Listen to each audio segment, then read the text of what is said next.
Yes, Hello. Sakshi ji, start please. Yeah. Shall I continue, sir? Yes. So sir, हम बच्चे को experiential learning, activity based learning तो तब देंगे ना जब हम क्लियर है कि हमें अपने बच्चे को क्या पढ़ाना है.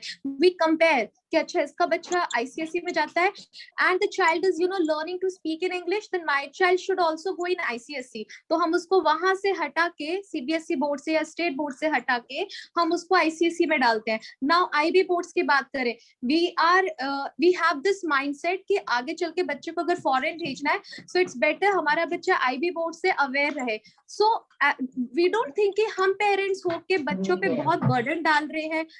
कंपैरिजन तो हम कर ही नहीं सकते ना sir. I have this thing because as a teacher even I am also confused. मैं एक एग्जांपल देती हूँ, अपना example. When I shifted here in Mumbai, so I was looking for transfer from DAV Noida to DAV Mumbai. But जब तक मुझे transfer नहीं मिलता, मेरा था कि I have to take a job. So इधर नेरुल में Podar international, and you must be knowing about this school. The moment I entered in the school, that watchman asked me, मैंने कहा मुझे सीवी ड्रॉप करना है. तो ही सेड आपको किस बोर्ड में जाना है. मुझे समझ नहीं आया बिकॉज दिल्ली में कैसा सीन है, एक स्कूल के अंदर एक ही बोर्ड चलेगा, बट मुंबई में थोड़ा डिफरेंस है. यहाँ पे एक स्कूल के अंदर 4 बोर्ड्स चल रहे हैं. मतलब एक ही स्कूल हर एक बच्चे को अलग अलग एजुकेशन दे रहा है. मतलब एजुकेशन तो एक ही होना चाहिए ना सर. किशोर साहब, किशोर कुलकर्णी जी. जी जी सर. कहे कि आप शेगांव में हैं, सर. महाराष्ट्र में ही, और मैं आपसे निवेदन करूंगा इस पे थोड़ा सा आप पहले बताएं. जी जी जी. मैडम ने बहुत अच्छा सवाल पूछा है. एक्चुअली एक कंफ्यूजन है आज के जमाने में, है ना. देखिए, अनूप जी ने पहले ही बताया था कि एजुकेशन क्या है ना, डेफिनेशन क्या है एजुकेशन. तो बोर्ड भले सीबीएसई हो, आईबी हो, आईसीएसई हो, स्टेट बोर्ड हो, बेसिक शिक्षा तो वही है. सब में बेसिक नॉलेज वही है ना. और अभी जो नेशनल एजुकेशन पॉलिसी आई है, उसमें तो सीधा सीधा ये बताया गया है कि up to class 5th and preferably up to class 8 education जो हो अपनी मातृभाषा में ही होना चाहिए. छोटी क्लासेस में जब तक बच्चा 8 साल का नहीं हो जाता है ना, या 8 साल का हो जाता है, तब तक लगभग उसके दिमाग का 85% ब्रेन डेवलपमेंट हो जाता है ना. तो आप इस लैंग्वेज के चक्कर में मत पड़िए. अभी वन थिंग्स, ऐसे मैंने कई लोग देखे हैं कि जो स्टेट बोर्ड में पढ़े, हमारे झेडपी के स्कूल में गांव में पढ़े हुए हैं, 8वीं तक मराठी मीडियम से पढ़े हुए या हिंदी मीडियम से पढ़े हुए हैं, और आज बढ़िया आईएएस ऑफिसर बने हुए हैं, और ऐसी इंग्लिश झाड़ते हैं बढ़िया से, है ना, कि जो इंग्लिश मीडियम के बच्चों को भी नहीं आती हो.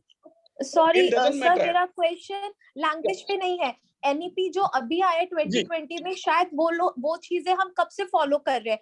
एक नए रिफॉर्म में आया है एनईपी, वो चीजें हम सब पहले से कर रहे हैं. उन्होंने एक नया एनईपी 2020 इसलिए इतना हाइप हो गया क्योंकि 2020 में लॉकडाउन में कुछ नहीं चेंज लाना, तो चलो एजुकेशन में चेंज लाए. We are following it. I think जब से मैंने पढ़ाई शुरू की, मतलब पढ़ाना शुरू किया है, उससे पहले से मैं ये चीजें फॉलो कर रही हूँ. अभी इतना एनईपी 2020 को हाइप कर दिया. लैंग्वेज की बात, आई am not talking about language.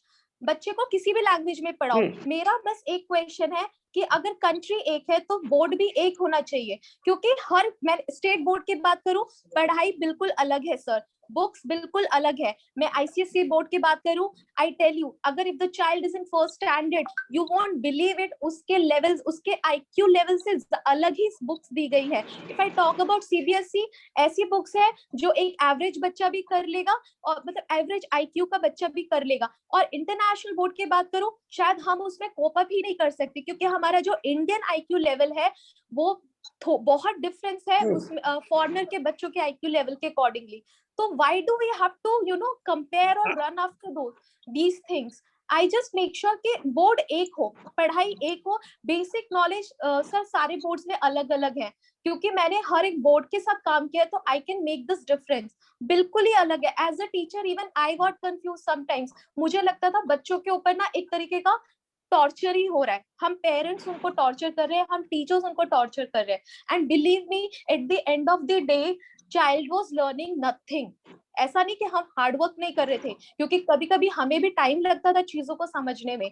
जो अभी एजुकेशन है सर, बहुत क्योस है, इसमें बहुत ही क्योस है. what I have observed, इतने साल काम करने के बाद मुझे ये फील होता है कि हम पढ़ा नहीं रहे, हम खाना पूर्ति कर रहे हैं, हम खुद भाग रहे हैं और हम बच्चों को भगा रहे हैं। बच्चों का माइंडसेट नहीं है, पेरेंट का माइंडसेट नहीं है। ये प्रॉब्लम है हमारे सिस्टम में, एजुकेशन सिस्टम में। ये कुलकर्णी साहब, पहले आप साक्षी जी के इन बातों पे आप अपने विचार रखिए, फिर अनूप जी रखेंगे। बताइए किशोर जी। जी, I beg to differ ma'am. See, basically बच्चे का अपना अपना नेचुरल इंक्लिनेशन होता है, उसका अपनी डेस्टिनी है। कोई भी पेड़ होता है वो अपने हिसाब से बढ़ता है ना। कोई माली पेड़ को पानी खाद दे सकता है, लेकिन पेड़ अपने हिसाब से ही बढ़ता है। आपने बहुत खाद डाला या बहुत पानी दे दिया तो पेड़, मतलब जो पेड़ मान लो 10 साल में आम का पेड़ बड़ा होना चाहिए, बहुत कुछ खाद या पानी डालने से वो पेड़ 1 साल में नहीं आएगा, वो अपने हिसाब से ही बड़ा होता है। तो पेरेंट्स का काम जो है वो केवल गार्डनर है, वो केवल माली है ना। बच्चा अपने हिसाब से ही पढ़ता है, पेरेंट्स का काम है उसे केवल माहौल देना। अब जो आपने कहा कि जो सीबीएसई का सिलेबस ऐसा है, स्टेट का सिलेबस ऐसा है, आईबी का सिलेबस ऐसा है, नहीं। अब देखिए, मैंने कई बच्चे देखे हैं कि जो सीबीएसई पढ़ के भी आईआईटी हो चुके हैं। आवश्यक नहीं कि जो सभी आईबी पढ़े वो सभी आईआईटी में हो गए, है ना। और एक झेडपी का मैंने अभी उदाहरण दिया, जो जिला परिषद के बच्चे होते वो भी कई अच्छे अच्छे पोस्ट पे है, ये भी हमने देखा है। तो कहने का मतलब ये है कि हमें केवल माहौल देना है, बच्चा अपने हिसाब से ही पढ़ता है। अभी एक एजुकेशन की आवश्यकता किसकी है? बेसिकली आवश्यकता है पालकों के लिए है। पालक needs to be educated first of all ना। Parents are confused, that's why they are making their child confused. Literally, I am saying that parents are harassing their child. They are not taking into account the ability of child. First of all, take into account the ability, potential of that child and accordingly guide. What is best? Everything, nothing is best. See, whether it is CBSE, ICIP, nothing is best. What is best? Your child is best. What is desirable for your child? Go for it. आज हम सचिन तेंदुलकर को मान लो 10th के English में वो fail था, ठीक है नहीं, और 15 साल के बाद महाराष्ट्र के स्टेट बोर्ड में इंग्लिश पे बुक में उसका पहला चैप्टर है सचिन द ग्रेट। अब उस वक्त उसको क्रिकेट खेलने नहीं देते और बिठा बिठा के हम इंग्लिश पढ़ाते, तो ना वो सचिन बन पाता ना वो इंग्लिश उसको ना आप कुछ भी नहीं आ पाता उसको। तो बच्चा अपने हिसाब से बढ़ता है। ये है कि बशर्ते उसको माहौल आप दीजिए, बच्चा अपने आप पढ़ेगा। राइट, आई होप साक्षी जी कुछ मिला होगा बातों से। Sir, I'm so sorry. Actually, I cannot correlate your example with my question. My question is like कि हम यूनिटी इन डाइवर्सिटी की बात करते हैं, बट हमारे एजुकेशन में डाइवर्सिटी इन डाइवर्सिटी है। बच्चों को माहौल, हम पेरेंट, मैं आपको बताऊं, अभी जो हम कहते हैं NEP says report card has to be parameter based. आप एक बच्चे के बारे में एक्सप्लेन करके लिखोगे एक पैराग्राफ, लेकिन आप उस बच्चे के बारे में गलत नहीं लिखोगे। मतलब अगर आपका बच्चा हाइपर एक्टिव है, you can not use this term hyper active, तो आपको उसको शुगर कोटेड लैंग्वेज में लिखना है। पेरेंट्स आजकल रेडी नहीं है अपने बच्चे के फॉल्ट्स को लेने के लिए या कहीं लूप पॉइंट से उसको समझने के लिए। Parents is a secondary thing for me. Sir, हम जैसे इंडिया में रह रहे हैं, तो आपको नहीं लगता कि बेसिक एजुकेशन और जो हम बात कर रहे हैं बोर्ड भी छोड़ दो, education policy has to be same all over this country? Sakshi ji, एक मिनट, आप सवाल पूछ रहे हैं एज अ टीचर या एज अ पेरेंट, वो पहले क्लैरिफाई कीजिए। सर, मैं दोनों तरीके से पूछ रही हूँ, because I am a parent also and I am a teacher also. If I have to explain कि मैं एज अ टीचर बात करूँ, the first thing is my job is my career is I have to be in this field because I love this field. And secondly, अगर मेरा बच्चा कल को बड़ा होता है तो मैं खुद कंफ्यूज है एज अ टीचर कि मैं उसको किस बोर्ड में डालूं, क्या पढ़ाऊं, क्योंकि as a CBSE teacher I am not satisfied, as an ICSE teacher देखो I am not satisfied, I am not satisfied with this education system in our country. We are not even educating our children. We are just like कि हमारा बच्चा इस post पे होना चाहिए, नहीं भी होता है, खेलेगा कूदेगा तो इसके जैसा होना चाहिए। सर, एजुकेशन का जो बेसिक चीज है ना, वो कहीं ना कहीं हम खोते जा रहे हैं। वो चीज पे हमें फोकस करना है, और education policies will make can do it. What is that? What is that education means? Sir, for me, if I have to say education, it's not like that, you know, earning certificates and all. The overall development, if I talk about that thing, that has to be there. Schools bolte hain, we focus on overall development. We talk about it. Like हम बच्चे की language की बात करें, physical की बात करें, उनके नेचुरलिस्टिक डेवलपमेंट की बात करें, हम सिर्फ बोलते हैं कि हम ये करते हैं, क्या जेन्युइनली हम करते हैं? If I have to say, मैं उसका शायद 40% अपनी क्लास में दे पाती हूँ। साक्षी जी, हमारे संग अपर्णा पांडे जी भी हैं, ये भी टीचर हैं अबेकस की और पेरेंट भी हैं, 2 बच्चों की माँ हैं। ये आपकी बात को सुन रही थी। अपर्णा जी, अब इस पे उत्तर आने से पहले मैं आपके भी विचारों को जानना चाहता हूँ, क्या है कि आप अभी इसी स्टेज से जा रही हैं। थैंक यू अरविंद भैया कि आपने मुझे यहाँ बोलने का मौका दिया। हालांकि इतने दिग्गज यहाँ बैठे हुए हैं कि मैं तो सुन के ही मुझे डर लग रहा है कि मुझे यहाँ क्यों बैठाया गया। एनीवेज, जो अभी साक्षी जी बोल रही हैं, मैं बिल्कुल उससे पूरी तरह से सहमत हूँ, क्योंकि जो इन्होंने कहा, मैंने बहुत सालों तक स्कूलों में पढ़ाया है, उसके बाद में अबेकस ट्रेनर बनी हूँ, और ये मैं बिल्कुल हर जगह में महसूस करती हूँ कि हम लोग एक्चुअली कुछ नहीं कर रहे हैं, सिर्फ हम लोग एक लीग पर चल रहे हैं। मैं आपको अपना पर्सनल एक्सपीरियंस बताना चाहूंगी। साक्षी जी, ये जरूर आपके उससे थोड़ा सा अलग होगा ये।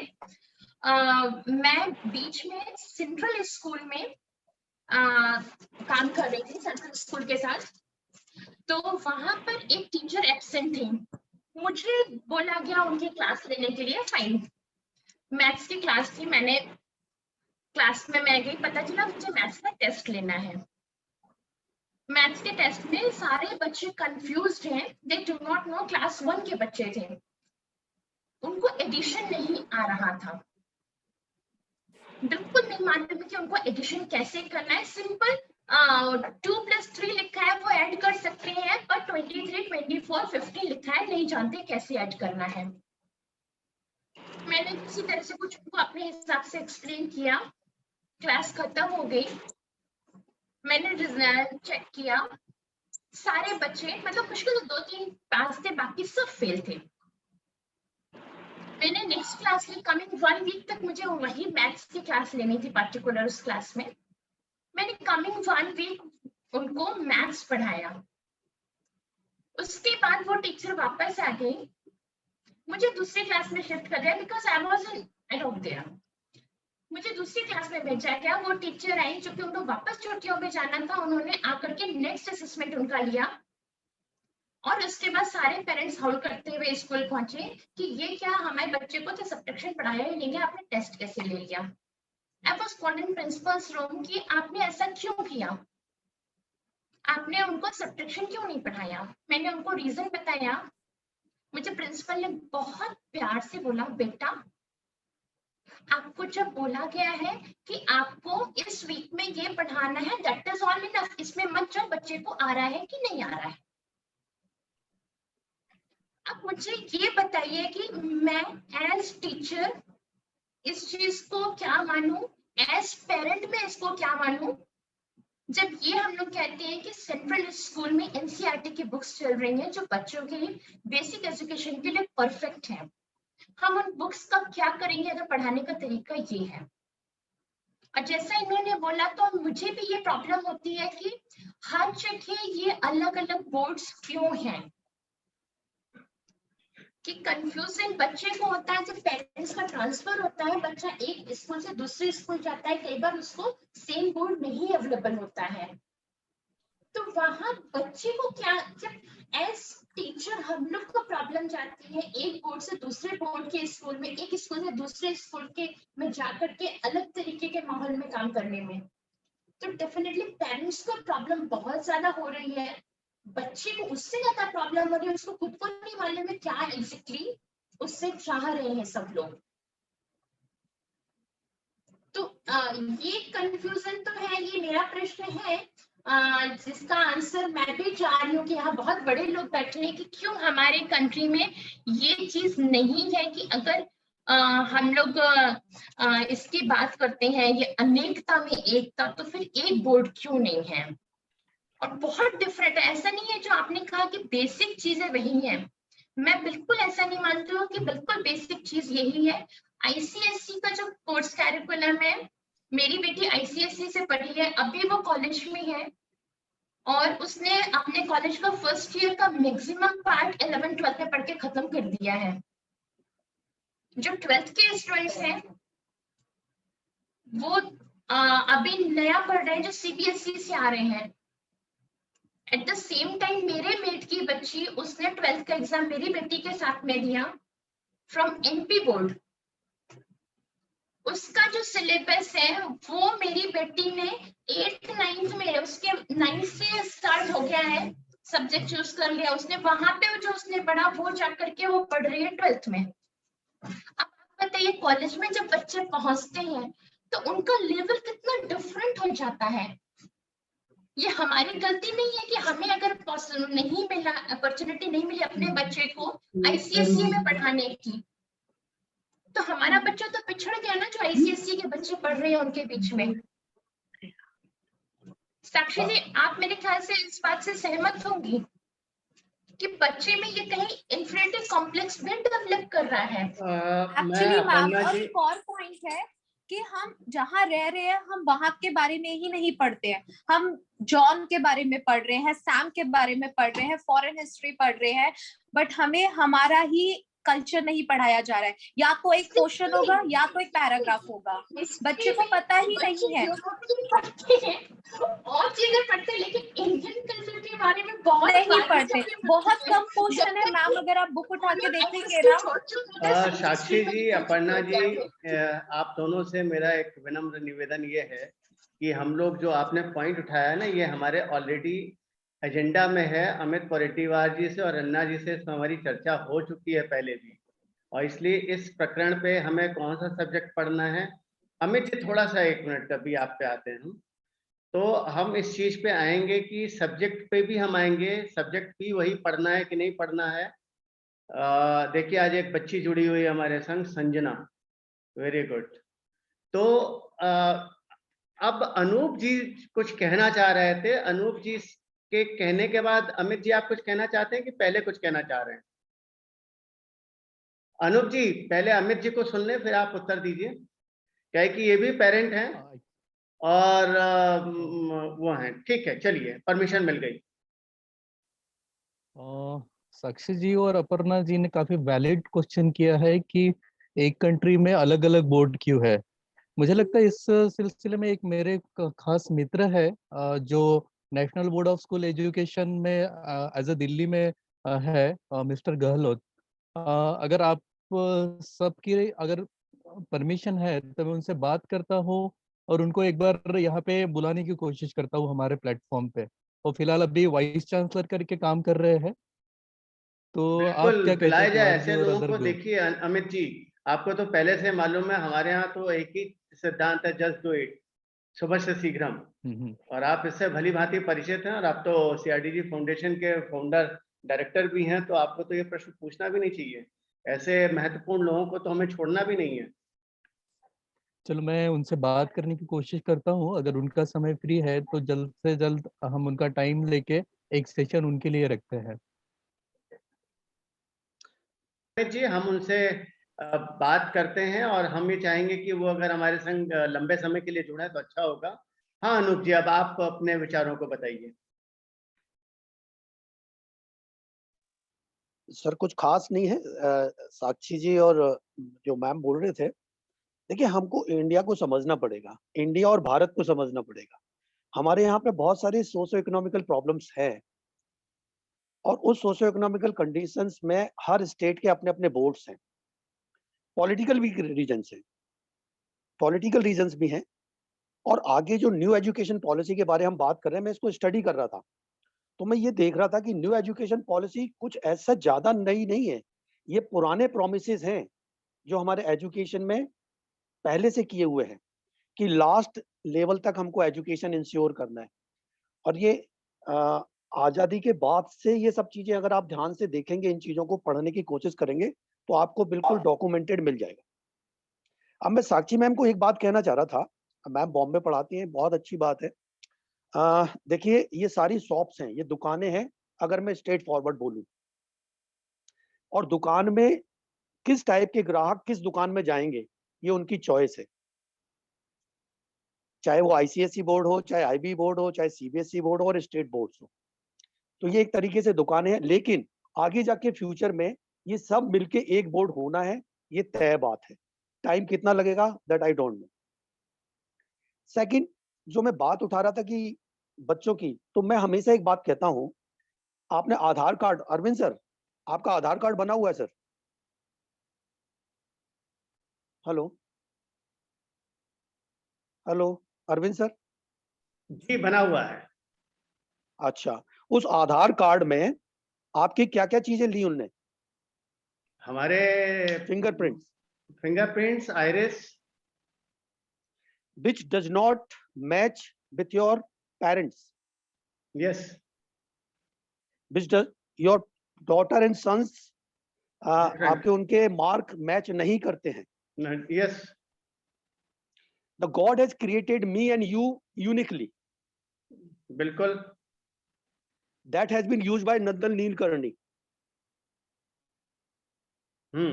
आधार को बनाने वाला जो ऑर्गेनाइजेशन सेटअप किया गया, आई थिंक नंदन नीलकर्णी जी ने ही बनाया था, वो ऑर्गेनाइजेशन के चेयरमैन थे वो, Nilekani. Yes, so yes sir, so that sign which God has been given to me, वो गवर्नमेंट ऑफ इंडिया ने यूज किया। इट मींस हर बच्चे की अपनी एक यूनिकनेस है, और उस यूनिकनेस के हिसाब से वो खुद अपने तरीके के काम करेगा। एज ए पेरेंट मैं कुछ चाहूं, इट इज नॉट पॉसिबल। एक बड़ा अच्छा टर्म हम लोग यूज करते हैं, pay rent. You are the only custodian of the child. बच्चा क्या करना चाहता है वो आप ध्यान नहीं दे रहे हैं, आप क्या चाह रहे हैं कि बच्चे से आप क्या कराना चाहते हैं। तो प्लीज मेरा सभी से निवेदन ये रहेगा कि एज ए टीचर हम इन चीजों को अच्छे से समझ लें कि हमको बच्चे को कुछ नहीं करना है, बच्चा एक्सप्लोर करना है, हमको केवल फैसिलिटेटर बन के रहना है। अगर हम फैसिलिटेटर बन के रहेंगे तो हम बच्चे का ज्यादा भला कर पाएंगे। अगर हम बच्चे को ज्यादा गाइड करने लगेंगे तो बच्चा कंफ्यूज हो जाएगा। मेरा ये निवेदन है, और एज ए टीचर हम सबको समझना पड़ेगा ये बात। सर मुझे इतना ही बोलना है बस। मैं इस चीज पे खाली एक चीज कहना चाहता हूँ अनूप जी, आपने जो बोला ना, मैं थोड़ा सा एक एग्जांपल दूंगा अपने बचपन का, जो कि कई बार मैंने अपने फैमिली में लोगों में शेयर किया हुआ है। मैं क्लास 4th में था, तो जब मैं पास हुआ तो जिसे कहते हैं ना, दिमाग में वो घुस गई थी कि मुझे सब कुछ आता है, हिंदी हो, अंग्रेजी हो, गणित हो, होम साइंस हो, क्राफ्ट हो, और सारी चीजें, और टीचर भी बहुत पसंद करते थे। 5th में आया तो मेरा तिमाही इम्तिहान होते थे उस समय, तिमाही, छमाही और सालाना। तिमाही एग्जाम में मेरे 100 में से 0 नंबर आए गणित में, और जो हमारे गणित के टीचर थे उस समय के, उन्होंने मुझे बुलाया, बड़े प्यार से बगल में खड़ा किया, प्रश्न पत्र उठाया और प्रश्न पूछते चले गया, मुंह जवानी उत्तर देता चला गया। उन्होंने कहा सब आता है? मैंने कहा सब आता है। क्या कॉपी पे एक बार कर दो? उन्होंने आदेश दिया, हमने कॉपी पे कर दिया, बात यहीं खत्म हो गई। रोज क्लास चलती रही, फिर छमाही इम्तिहान आया। छमाही इम्तिहान में मैंने बहुत मेहनत की और 100 में से 8 नंबर आए। उन्होंने फिर बुलाया, उन्होंने फिर वही पर्चा उठाया छमाही का, उन्होंने फिर पूछा, मैंने सारे के सारे जबानी उत्तर बता दिए। अब वो बहुत ही, जिसे कहते हैं ना, आग बबूला हो गए। और उस जमाने में हर विद्यालय में एक ऐसा पेड़ होता था जिसकी टहनी जल्दी टूटती नहीं थी मारने पे, शीशम की पेड़। तो शीशम के पेड़ की पतली वाली टहनी मंगवाई गई और मेरे हाथ पे तब तक मारा गया जब तक कि हाथ लिटरली सूज नहीं गया।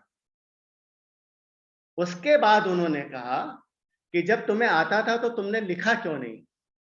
तो मैं भी उसी टोन में, गुस्से में जवाब दिया। मैंने कहा देखिए ना, साइड में लिखा है, जो जो सवाल नहीं आए थे उनके रफ पे मैंने लिख दिए। तो उन्होंने फिर मारा, कहा कि जो रफ पे मिला है तुम्हें उसके 8 नंबर मिले हैं। अब उन्होंने समझाया कि तुम्हें एग्जाम में तुम्हें कितना आता है ये महत्वपूर्ण नहीं है, महत्वपूर्ण ये है कि सामने वाले को तुम कितना बता सकते हो कि तुम्हें कितना आता है। मतलब ये है कि जो मैं कहना चाह रहा हूँ, हम सब लोगों के पास हमेशा एक चुनौती रहती है as a teacher, as a student, कि हमें कितना मालूम है वो महत्वपूर्ण नहीं है, हम कितना सिखा सकते हैं वो महत्वपूर्ण है। अब मैंने इस चीज को क्यों कहा, क्या है कि वो शिक्षक जिसको मालूम था क्लास में ये लड़का रोज सारे उत्तर दे देता है, लेकिन परीक्षा में इसको 0 मिल रहा है, 8 मिल रहा है। अब उस समय में आप लोगों को मालूम होगा कि जब तक आपके 36 नंबर, कम से कम 36% न आप पास नहीं करते थे, चाहे एक सब्जेक्ट में फेल होगा तो फेल होगा, आपको रख दिया जाता था पीछे। अब उस मार का इतना असर पड़ा कि सालाना में 100 में से 100 नंबर मिले, मेरे पूरे मिला के ठीक 108 हुए, मैं 5वीं से 6ठी में पहुंचा। अब यहाँ पे जो बात आती है, जो आपने कही फैसिलिटेटर, मैंने इस पे इस चीज को बताया कि वास्तविकता में शिक्षकों को फैसिलिटेटर बनना पड़ेगा, अपने हर स्टूडेंट को समझना पड़ेगा और समझ करके उसको समझाना पड़ेगा, इन्वॉल्व होना पड़ेगा। इसके बीच की जो 2-3 कड़ियां हैं उसको मैं बाद में अगले आने वाले सत्रों में चर्चा करूंगा। कारण है कि आज अगर आप अपने स्टूडेंट को डांट दीजिए, कर दीजिए, डंडा दिखा दीजिए, छड़ी दिखा दीजिए, स्केल दिखा दीजिए, तो आपके प्रिंसिपल तक शिकायत पहुंच जाती है। इस पे हम बाद में चर्चा करेंगे। अब साक्षी जी का जो प्रश्न था, अपर्णा जी का, कि अलग अलग सब्जेक्ट हैं पूरे राष्ट्र में, एक क्यों नहीं। साक्षी जी, अपर्णा जी, आप दोनों से इतने विद्वान लोग बैठे हुए, आप लोग भी शिक्षक ही रहे हैं, मैं तो हमेशा से विद्यार्थी रहा हूँ, आज भी विद्यार्थी ही हूँ। मैं खाली एक चीज आप लोगों से जानना और बात करना चाहता हूँ कि गणित में कोई डिफरेंस नहीं है, सब्जेक्ट वही है, सबको अलाइन किया जा सकता है। विज्ञान में कोई डिफरेंस नहीं है, जीव विज्ञान में कोई अंतर नहीं है, रसायन विज्ञान में कोई अंतर नहीं है, भौतिकी शास्त्र में कोई अंतर नहीं है, भूगोल में कोई अंतर नहीं है, इतिहास में कोई अंतर नहीं है, राजनीति शास्त्र में कोई अंतर नहीं है, भाषा का अंतर है। खाली उनके किस स्तर को कहाँ पढ़ाया जा रहा है। हम अगर इस मुद्दे पे, इस बिंदु पे आते हैं तो हम संभवतः सुधार की तरफ अग्रसर हो सकते हैं। अब आती है बात एजुकेशन पॉलिसी में, जैसे कि आप अभी चर्चा हुई, किसी भी शिक्षा को अगर ये न्यू एजुकेशन पॉलिसी आई, इस पे चर्चा हम लोगों ने रखी हुई है, आगे के सत्र में रखेंगे, और आप लोगों का सभी का योगदान चाहिए। इसमें जो सबसे महत्वपूर्ण आ रही है, जो किसी भी बच्चे को पढ़ाना है, मराठी बच्चे को या तेलुगु बच्चे को या बिहार और उत्तर प्रदेश के बच्चे को आप प्रारंभिक शिक्षा अंग्रेजी में देंगे तो उसके ऊपर आप एक अत्याचार कर रहे हैं। इसको मैं व्यक्तिगत रूप से मानता हूँ। प्रारंभिक शिक्षा उसकी मातृभाषा में होनी चाहिए, क्योंकि वो सहज और सरल होती है और ग्राह्य होती है और उसको समझाना आसान होता है। हमने भी अंग्रेजी पढ़नी 5वीं के बाद शुरू की थी। 5वीं तक सिर्फ और सिर्फ हिंदी थी और हिंदी से ही पढ़े, और संभवतः ये स्टेट बोर्ड में यही स्थिति रहती है कि वहाँ की लोकल भाषा ही 5वीं तक रहती है, उसके बाद दूसरी भाषा जोड़ी जाती है। और अंग्रेजी भाषा मैं इसलिए कहूँगा जोड़ी जाती है क्या कि विश्व की सबसे आसान भाषाओं में अंग्रेजी भाषा है। उसके कॉन्सोनेंट वोवेल्स मिला करके आप फिंगर टिप्स पे काउंट कर लीजिए कितने हैं। साक्षी जी बता सकती हैं ABCD मिला करके? So 26. 26। और हिंदी में 36 sir, 36। 9।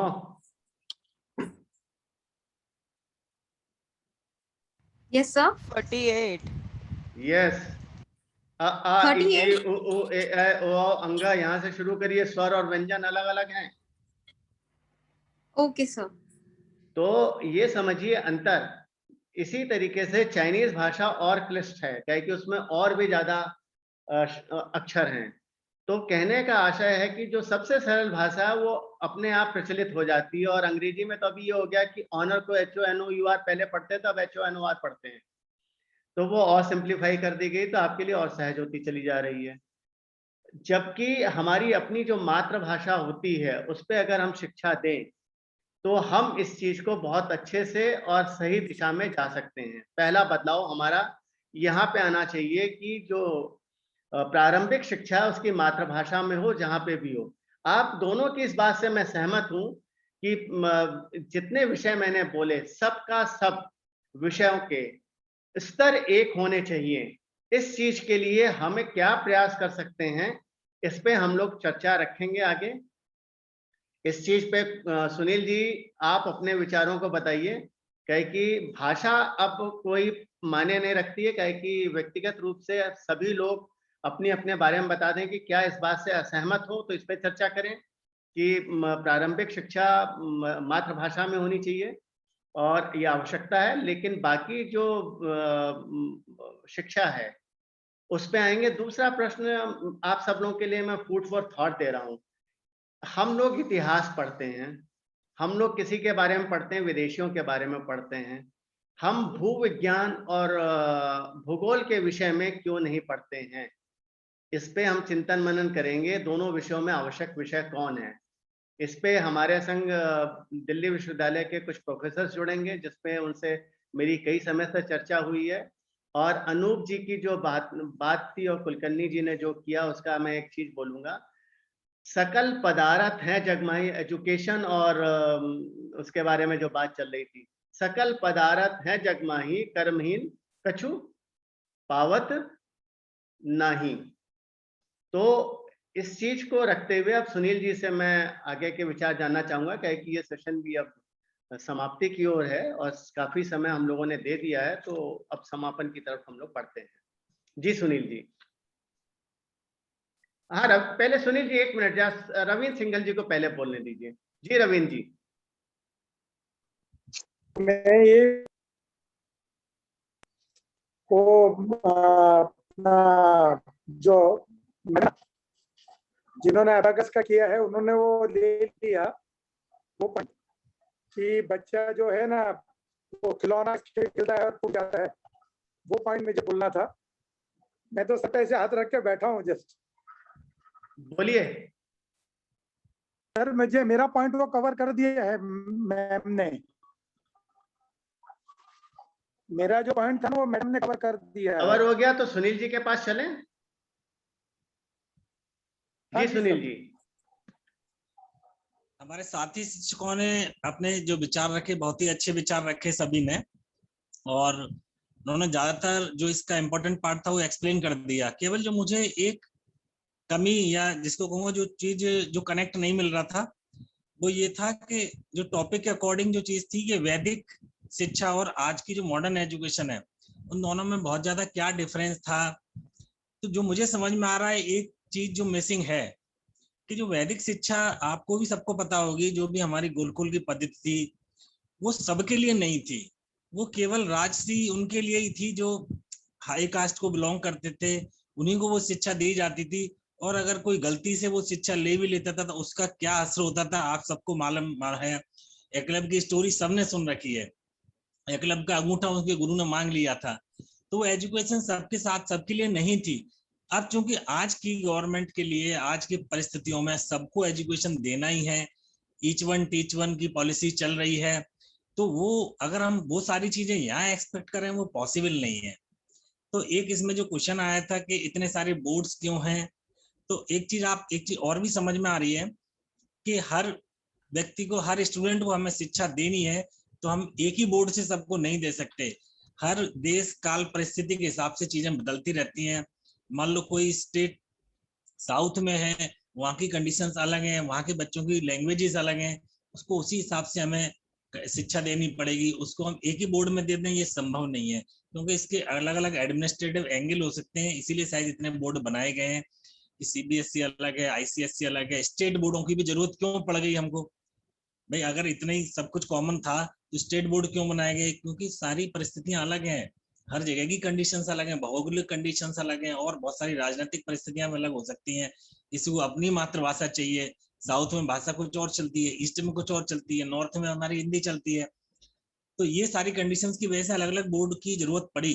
और चूंकि सबको शिक्षा देनी है, एजुकेशन सबको होनी चाहिए, इसके लिए भी जरूरी है कि बोर्ड अलग हो। एक ही बोर्ड में सबको नहीं कर सकते हम। जो बहुत हायर है, जिनकी शिक्षा भी स्टार्ट ही नहीं हुई, समाज के ऐसे तबके जहां शिक्षा की शुरुआत ही नहीं है, अगर उनको हमें शिक्षा देनी है तो उनको हम सीधे आईसीएसई बोर्ड और सीबीएसई बोर्ड में तो नहीं ले आ सकते। उनके लिए स्टेट बोर्ड ही ज्यादा बेहतर रहेगा।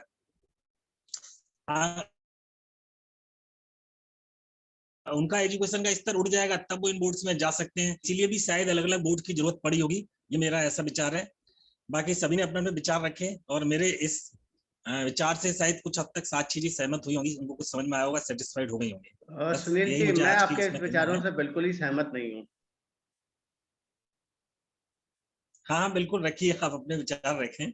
नहीं, मैं अपने विचार इसलिए रख रहा हूँ। हाँ, आपने जो बात की, मैंने हाँ, एक चीज कही थी, उसमें कनेक्ट और डिस्कनेक्ट को आप समझिए। हमारी जो हाँ, बेसिक शिक्षा है, मतलब विज्ञान, गणित कहें और एनवायरमेंटल साइंस, पर्यावरण, जो बच्चों के छोटे लेवल पे भी बात करें या बाकी चीजें, सिर्फ और हाँ, सिर्फ एक विषय में अंतर आता है, भाषा का। किस भाषा की पुस्तिका। तो हर राज्य में उस राज्य की मातृभाषा के पद्धति से शिक्षा दी जाए और उस मातृभाषा में वही जो हिंदी में पढ़ाया जा रहा है, जो असमी में पढ़ाया जा रहा है, जो बंगाली में पढ़ाया जा रहा है, जो मराठी में पढ़ाया जा रहा है, वही चीज पूरे भारतवर्ष के परिदृश्य में जो बात की थी अपर्णा जी ने और साक्षी जी ने, उन्हीं चीजों को वहां पे तमिल में, तेलुगु में, कन्नड़ में, मलयाली में पढ़ाया जाए, कोई आपत्ति नहीं है। हमारी सोच की आपत्ति है सुनील जी। दूसरा, जो हम बात कर रहे थे, जब हम ये बात करते हैं अलग अलग बोर्ड की आवश्यकता, स्टेट बोर्ड इसलिए नहीं बने थे कि आईसीएसई, सीबीएसई पहले थे। स्टेट बोर्ड पहले से थे, इसलिए सीबीएसई, आईसीएसई बनाए गए कि सारे सिलेबस पूरे भारतवर्ष में एक किए जा सके। लेकिन जो आपने एक बहुत अच्छी बात की, राजनीतिक दबावों के कारण और अपने निहित स्वार्थों के कारण इसको अलग अलग रखा गया। हमें यह विषमता दूर करनी है और यही समय है जब अपर्णा जी और साक्षी जी की पीड़ा को हर एक की पीड़ा बना करके उसको अगर राष्ट्र और राज्य और राष्ट्र स्तर से ले जाया जाए वहां तक, तो हम एक नई दिशा में आएंगे। जो आपने बोला कि राजनीतिक कारण, फिर उन राजनीतिक कारणों से ऊपर उठाना पड़ेगा, प्रयास करना पड़ेगा। आज की जो मीटिंग के जो मुख्य बिंदु हैं, जो मुझे समझ में आए, जो मैंने नोट किए हैं, मैं आप लोगों के संग साझा करना चाहता हूँ। जी अरुण जी, आप बोलिए पहले, फिर उसको हम सम अप करेंगे। 10 सेकंड्स। ये 2040 तक ये हो जाएगा। जो बोर्ड्स है, एक बोर्ड हो जाएगा, क्योंकि इसीलिए स्ट्रीमलाइन की जा रही है सारी चीजें। अनूप जी, मैं 2040 तक हम बात करेंगे, तो आप ये सोचिए साक्षी, अपर्णा और आने वाली पीढ़ी के लिए पीड़ादायक समय है, तो उसके लिए हमें जल्दी प्रयास करना पड़ेगा। मैं आज की जो बात करना चाह रहा हूँ कि जो कुछ बातें आई, parents are confuse, so there is need to educate the parents. ये एक महत्वपूर्ण बिंदु आया था और इसमें हमें वाकई चिंतन करना पड़ेगा कि आज की स्थिति में जब हम बच्चों को पढ़ा रहे हैं, तो उनके संग उनके पेरेंट्स को भी कॉन्फिडेंस में लेना पड़ेगा। ये बहुत इंपॉर्टेंट बिंदु उठ करके आया था। दूसरा, talent is spotted early and to be nurtured. तो ये बताता है, बड़ी अच्छी बात की किशोर साहब ने, कि हमने अगर किसी के अंदर तबला बजाने की उसकी नैसर्गिक प्रतिभा है, हम उसको तलवार पकड़ा दें तो बड़ा मुश्किल होने वाला, और जो बल्ला घुमाने में अच्छा है उसको हम पेन पकड़ा दें तो बड़ी मुश्किल है। वो कक्षा जो इंग्लिश की क्लास में उसका जो चैप्टर था पहला, वो नहीं होता। कहने का मतलब है कि जो शिक्षकों का उत्तरदायित्व है काफी बढ़ गया है। जो अनूप जी ने बोला फैसिलिटेटर के संग संग ऑब्जर्वर का भी एक पॉइंट हमें जोड़ना पड़ेगा कि we have to be very keen observer, we have to be very good facilitator and we have to be a very good psychologist। हमें मनोविज्ञान, हमारे संग में इसमें सोनम कपूर जी भी आई थी बीच में, मनोवैज्ञानिक हैं। उन्होंने मैसेज दिया है कि वो पूरे वीडियो को देखेंगी, फिर अपने इनपुट्स देंगी, वो कुछ आगे गेम रखेंगी। और हम आज की मीटिंग को यहाँ पे ही आप लोगों की आज्ञा से समाप्त करना चाहेंगे। और अगली one allow me to speak for 1 minute। अभी तो 1 मिनट के मतलब 30 सेकंड का समय मिल पाएगा। बोलिए कुलकर्णी साहब। Yeah. See, in continuation with that, I would like to give one example। एक बार जब महात्मा गांधी स्कूल में गए थे, सब टीचर से पूछा कि क्या पढ़ाते हैं। एक टीचर ने कहा मैं मैथ्स पढ़ाता हूँ, मैं विज्ञान पढ़ाता हूँ, मैं इतिहास पढ़ाता हूँ। तो महात्मा गांधी ने ये पूछा कि बच्चों को कौन पढ़ाता है।